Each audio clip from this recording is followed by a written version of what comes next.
quando ero piccola ricordo che mia mamma mi inseguiva per tutta la cucina per farmi mangiare, perché io praticamente mangiavo solo la carne, nient'altro. Quindi mi doveva ricattare obbligandomi a mangiare la pasta e magari promettendomi che mi avrebbe dato da mangiare la carne dopo se avessi mangiato la pasta. Ecco, io poi mangiavo esclusivamente quello che cucinava mia madre o mia nonna, una delle due nonne, e non mangiavo niente altro. Io all'asilo non mangiavo mai niente. Quindi a pranzo io saltavo letteralmente il pasto all'asilo e mangiavo quando tornavo a casa.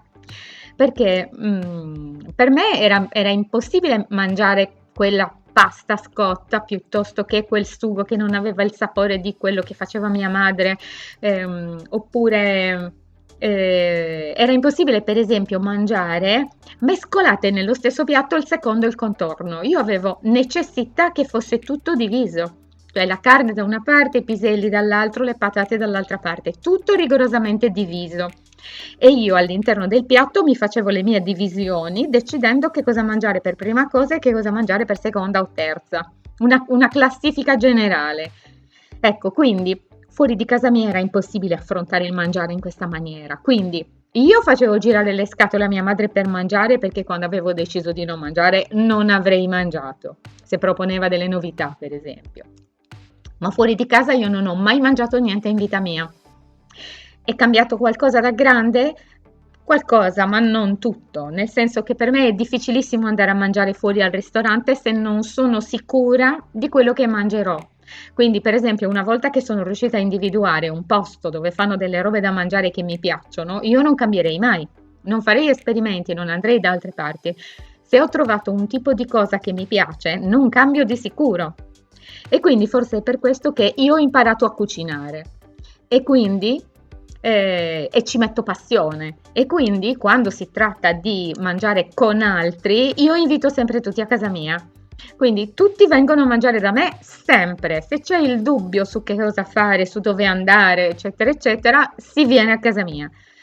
Vale cucina, sempre la cucina di Vale è sempre aperta. Quando ero bambina c'erano alcuni cibi che mi creavano una sensazione molto spiacevole, simile al soffocamento, ed erano tutti cibi dalla consistenza liquida o semiliquida e dal sapore blando e uniforme, come le vellutate, lo zabaione, il budino, il latte, l'acqua. Ho passato l'intera estate dei miei 12 anni a non bere mai acqua, ma a mangiare ghiaccio. Poi le mie esperienze personali hanno fatto sì che anche se adesso magari quegli stessi cibi mi creano qualche sensazione vagamente spiacevole, io riesco a viverla in modo molto meno problematico e anzi la cucina è diventata uno dei miei interessi assorbenti. Nonostante questo, ora se sono da sola è possibile che io mangi lo stesso cibo a tutti i pasti anche per 3 o 4 settimane di fila e in questo caso però secondo me non è proprio selettività alimentare, ma è un qualcosa che mi permette di dedicare ai pasti il minor dispendio di energia possibile per poterla concentrare su altro.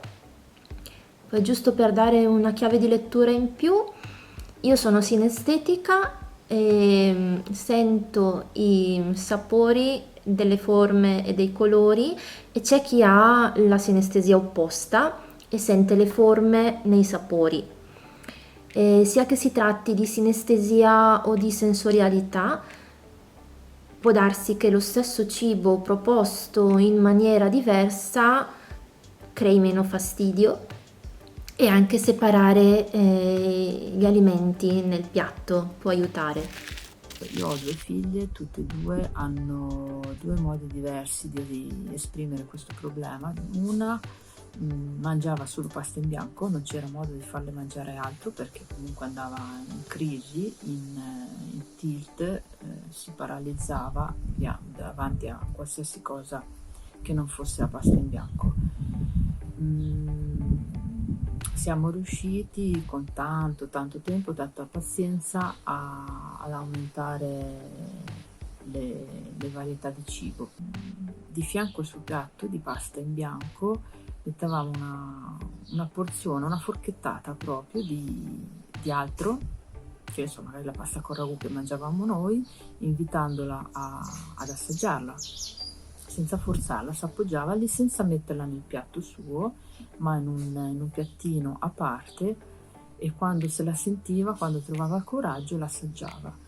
Così facendo, di volta in volta, assaggio dopo assaggio. Poi non è che dopo assaggiata si mangiava poi il piatto, ci voleva parecchio tempo. Ci sono voluti anni. Ora mangia qualsiasi cosa. L'altra, la sua selettività, è sulle consistenze. È più difficile lavorare su questo. Mediamo sui livelli di cottura. Se lei mangia tante carote crude, non le riesce a mangiare assolutamente minimamente cotte, anche se poco sbollentate diventa una consistenza che a lei in bocca la fa impazzire, le dà l'urto del vomito. Dove ci sono margini di lavoro ci si lavora mediando, ma nel complesso sono arrivate a mangiare una varietà di cose che il menù è completo.